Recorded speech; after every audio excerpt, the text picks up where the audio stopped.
বৰপেটা সত্ৰৰ ফালে মই দেখা ঘটনাটো কৈছো ভাগৱত যেতিয়া শোভাযাত্ৰা কৰে আগত ভকতসকলে নাম গায় ভাগৱত পিছত যায় কাৰণ ভাগৱততকৈ আগত নাম ভাগৱতে কি কৈ আছে নামৰ কথাকে কৈ আছে নামৰ বাহিৰে একো নহয় এইকাৰণে এই যুধিষ্ঠিৰ ৰাষ্ট্ৰীয় যজ্ঞৰ যেনেকি পিছত যেতিয়া গান গাইছে ভগৱন্তকো পিছত কৈ আছে তাৰ আগে আগে যিসকল ব্ৰাহ্মণে বেদমন্ত্ৰ উচ্চাৰণ কৰিব পাৰে এই বেদমন্ত্ৰ উচ্চাৰণ কৰিব পৰা ব্ৰাহ্মণসকলে আগে আগে বেদমন্ত্ৰ মাতি গৈ আছে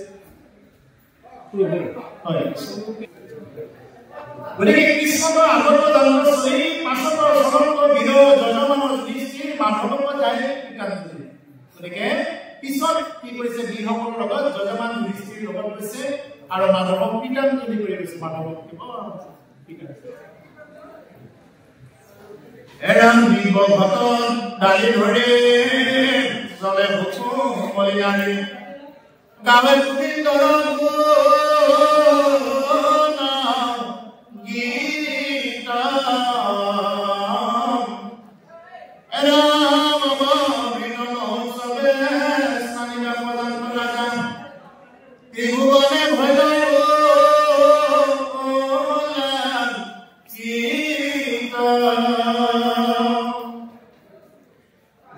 ভট ডালি ধৰি যেনেকৈ আইনমূলে শোভাযাত্ৰা কৰে এই যে ভট লৈ যায় নহয়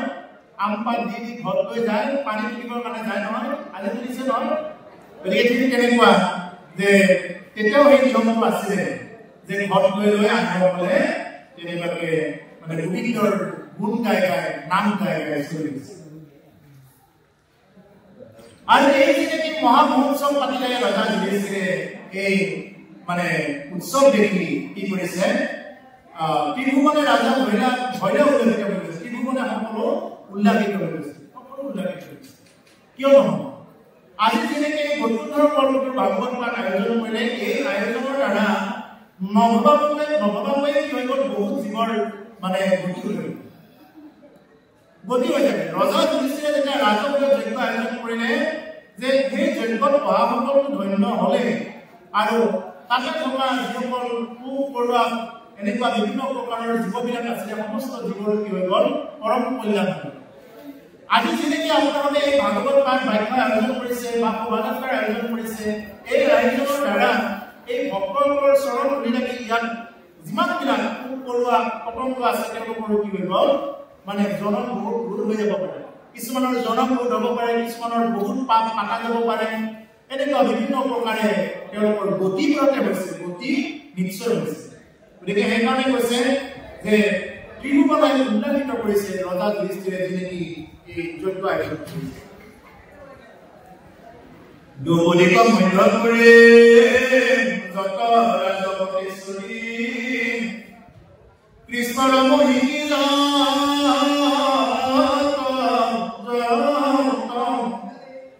জান্ত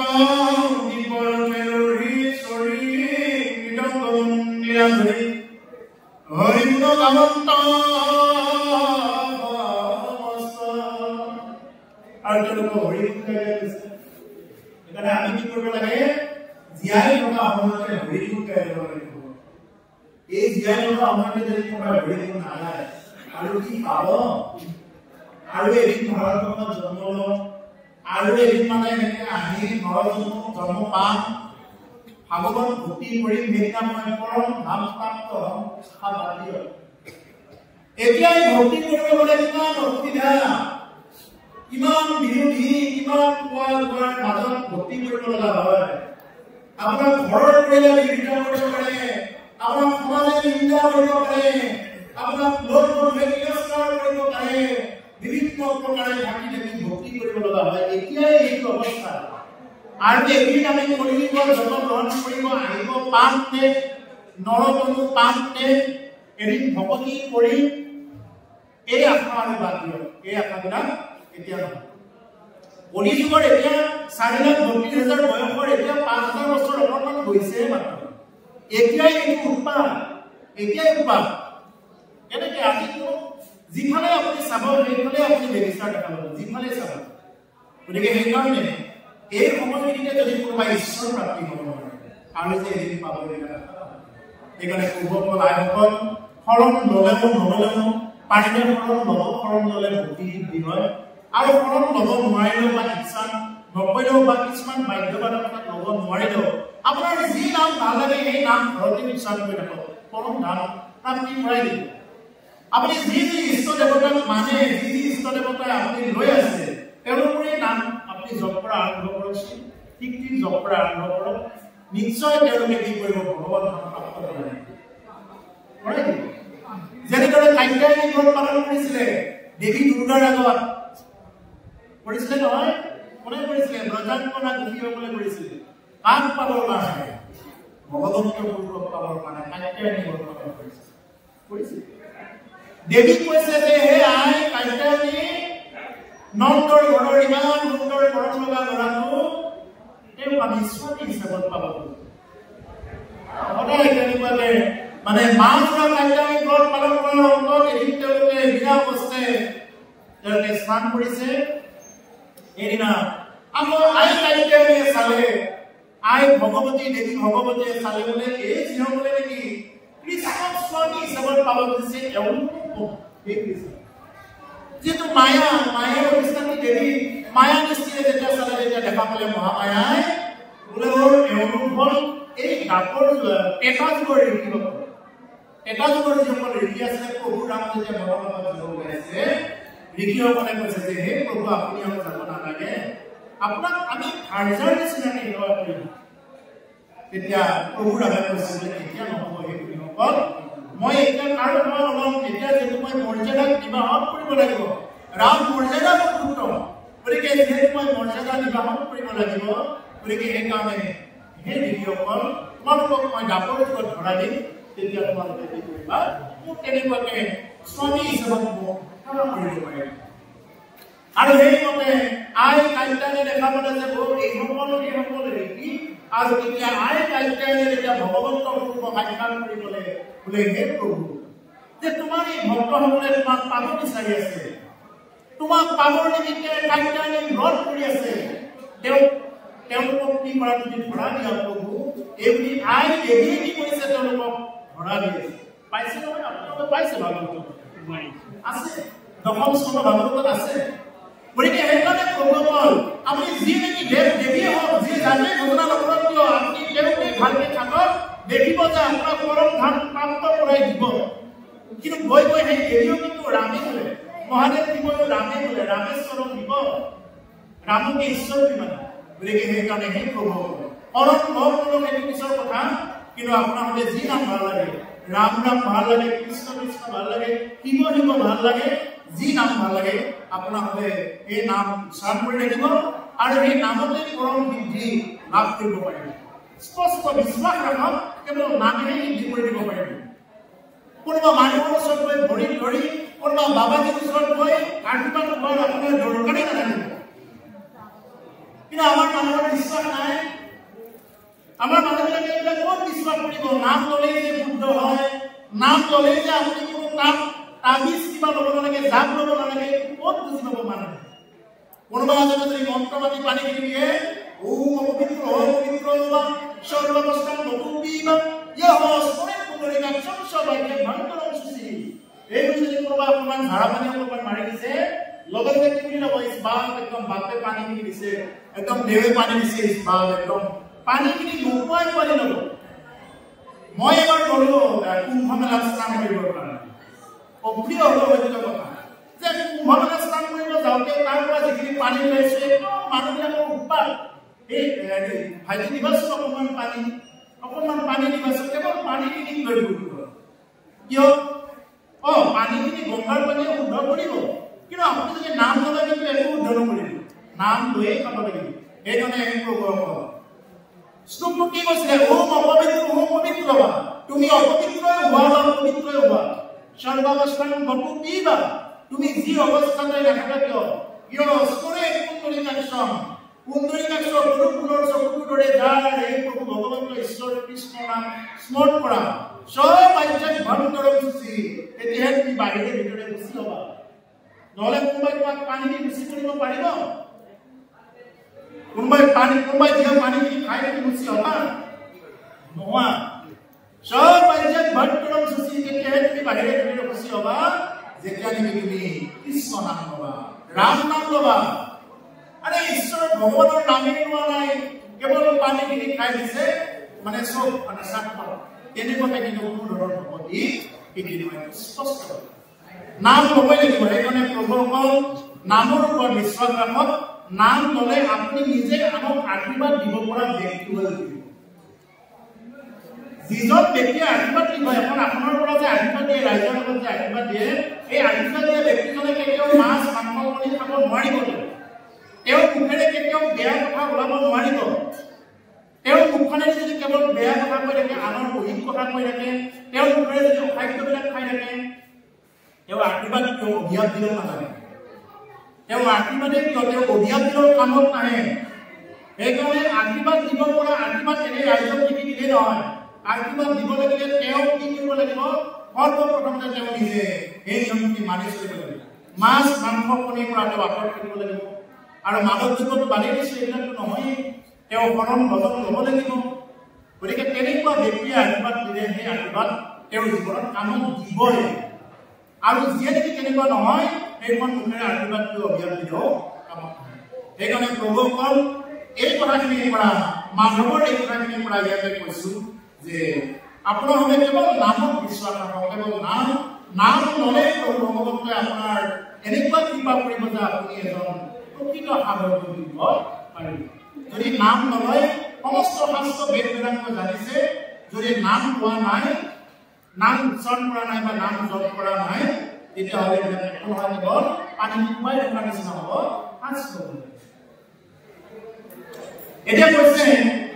যে যিমানবিলাক তেনেকুৱাকে দেৱতাসকল আছে এই সমস্ত দেৱতাসকলে এইবিলাকৰ ক্ৰম লাভ কৰিছে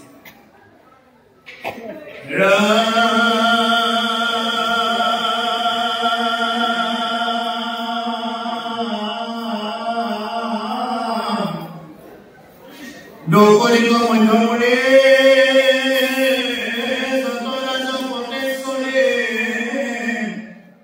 কৃষ্ণৰ মহিষী যত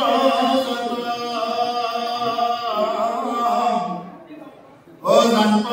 দিব ৰথেশ্বৰী মৃতংগ মন্দিৰা হৰি হৰি গুণগাৱন্ত মস্ত আৰু দ্ৰৌপদীক মাজত লৈ গৈছে আৰু লগতে যত ৰাজপটেশ্বৰী কৃষ্ণৰ মহিষী কৃষ্ণ অষ্ট মহিষী আছিল নহয় 8 গৰাকী মহিষী আছিলে এই 8 গৰাকী মহিষী কি কৰিছে দ্ৰৌপদী লৈ ভগৱানৰ অবে সাধু চন্দ্ৰমুখী নাৰায়ণ পাৰ্বতী জলে নদী নানা অলংকাৰ বিভিন্ন প্ৰকাৰৰ অলংকাৰ বিলাক জাপচিনিক হৈ আছে দেৱীগণ জনমতৰ প্ৰকাশমূল আকাশত চুৰিদেৱ বিমান কৰে আৰু আনহাতে আকাশৰ পৰা দিব্য বিমানত উঠি এই দেৱীসকলক কি কৰিছে দিব্য বিমানত উঠি এই যে ভগৱন্ত পুৰ নিষ্ঠিৰত হৈ আছে গংগাৰ তীৰৰ ফালে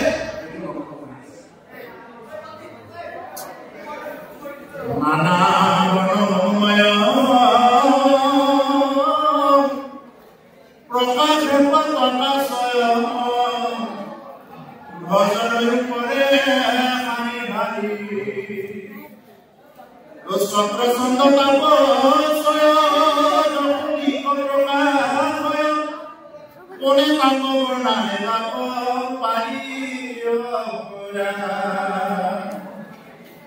Om Wiki Mokolo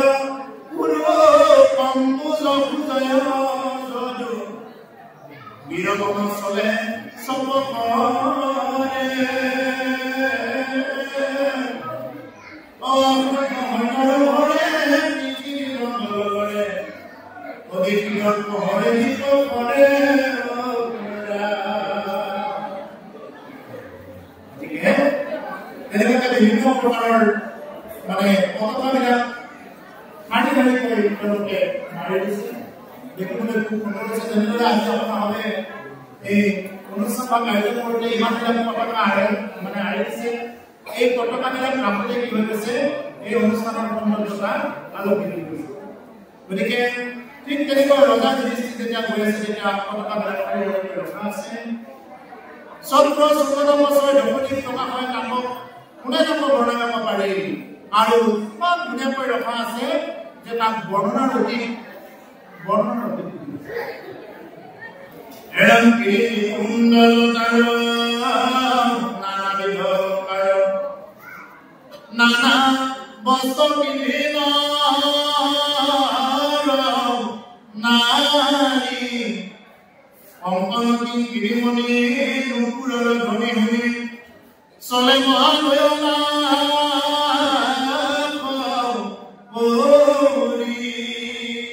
লয় লাভ কৰিবলৈ তেওঁলোক গৈ আছে ক'ব পাৰ ইয়াত বাইকখন মানে কি আজি যিটো অধ্যায় দিলে এই অধ্যায়টো কেৱল এই কথাখিনি ওলাই থাকিব ভজন নামৰ কথাখিনি কিন্তু আজি বৰ্তমান এতিয়া প্ৰায় ওলোৱা নহয় গতিকে সেইকাৰণে যে ইয়াত যিখিনি ওলাই এইখিনি ওপৰত ব্যাখ্যা কৰি দিবা এৰম দেৱৰী পিতৃগণে আকাশৰ মনে ঘনে ঘনে পুষ্প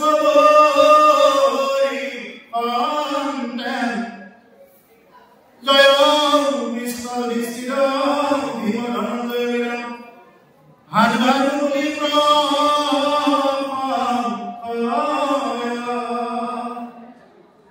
দেৱৰ ৰীতি পিতৃগণে আকাশৰ ৰংগ বনে দেৱতাৰ ৰীতি আৰু আগৰ ৰীতি কাম সকলোবিলাকে ৰংগ বনেৰে কি কৰিছে এই দৃষ্টিৰ ওপৰত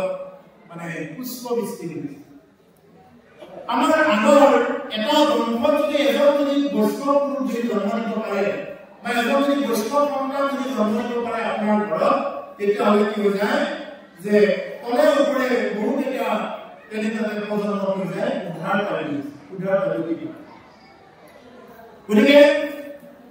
বৈষ্ণৱ যদি তেনেকৈ যদি এটা বংশত যদি আহে তেতিয়াহ'লে সেই বংশ উদ্ধাৰ পায় সেইকাৰণে বৈষ্ণৱ সন্তান কেনেকৈ আহিব আমাৰ এইবিলাক কথা আপোনালোকে পাব কপিল দেৱৰ অতি সংবাদত খুব সুন্দৰকৈ পাব কেনেকৈ আহে শুনিব ইচ্ছা লাগিব সময় লাগিব বহুত সময় লাগিব গতিকে যিসকলে তেনেকুৱাকৈ ভাবে বা সুন্দৰ তেনেকুৱাকৈ মানে এটা শুদ্ধ আত্মা আমাৰ বংশত আনিম বুলি যদি ভাবে তেতিয়াহ'লে কেৱল ভাগৱত শুনিব লাগিব আৰু ভাগৱত কি কয় এই সম্পৰ্কে এনেদৰে যদি আগুৱাই যাব পাৰে বৈষ্ণৱ সন্তান আপোনাৰ ঘৰত জন্ম পাবই আৰু যদি ভাগৱতৰ কথা নামানি যদি যেনেকৈ যদি সন্তান মানে জন্ম দিবৰ কাৰণে যায় তেতিয়াহ'লে কিন্তু এই যে বাইক লাগি কৰি ঘৰ বেৰা যে ভাগি চিঙি দিয়ে তেনেকুৱা সন্তানেই প্ৰাপ্ত হ'ব যেনেদৰে হিৰণ্যকশিপু সেইটো প্ৰাপ্ত হৈছে তেনেকুৱাকৈ গতিকে কয়াগুৰু পঢ়াৰ ফালে তাৰো কাহিনী আছে একে দৈত্যৰ মানে দৈত্যকুলত থাকি কি হৈ গ'ল প্ৰহ্লাদ জন্ম পালে কয়াগুৰু গৰ্ভত কেনেকৈ জন্ম পালে কাৰণ সেই আইগৰাকীয়ে কি কৰিছিলে অনবৰত তেওঁৰ মানে প্ৰহ্লাদৰ দেউতাক হিৰণ্যকশিপুক কি কৰিছিলে তেতিয়া নাম লোৱাইছিলে নাম ল'বলৈ বাধ্য কৰাইছিলে সকলোকে গতিকে এগৰাকী আইগৰাকী যদি ঘৰৰ যদি মেইন আইগৰাকী যদি ঠিকে থাকে বা তেওঁ যদি চলাব জানে এখন ঘৰ খুব সুন্দৰ পৰিৱেশ হ'ব আৰু তেওঁ যদি চলাব নাজানে এখন ঘৰ ধ্বংস হৈ যাব বেছি সময় গতিকে সেইকাৰণে প্ৰভুসকল ইয়াতে এই কথাখিনি কৈছে যে বিভিন্ন প্ৰকাৰে তেনেকুৱাকৈ দেৱতাসকল আৰু পিতৃপুৰুষসকলে ওপৰৰ পৰা পুষ্প বৃষ্টি কৰিছে কিয় কৰিছে কাৰণ যুধিষ্ঠিৰ এজন সুপুত্ৰ আৰু এই সুপুত্ৰ কি কৰিছে ওপৰৰ পিতৃ পিতামহসকলেও তেওঁলোকক মানে স্মৰণ কৰিছে হেৰা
Gone, জয় কৃষ্ণ যুধিষ্ঠিৰ ভীম ধনঞ্জয় আজ ভানুলি ব্ৰহ্মবন্ধ এনা হিন্দু দাসন দলবন্ধ কপালে বসন্ত বিচিত পুষ্পৰ মালা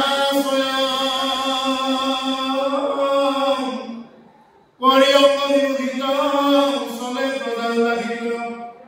দণ্ডে জগদীশ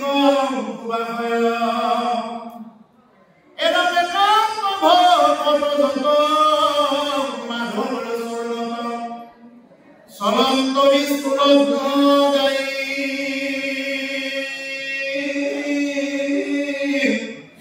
উচ্চ কৰে ঘুমে হৰি প্ৰেমে পৃথিবী কাপড়ে ঢুলিয়ে ঘৰ ভয় কাই গতিকে প্ৰভুপদ ইয়াতে বেলেগ আৰু একো নাই যেতিয়া নেকি প্ৰভু ভগৱন্ত তেনেকৈ গৈ আছে যুধিষ্ঠিৰ গৈ আছে তেওঁৰ তেনেকৈ মানে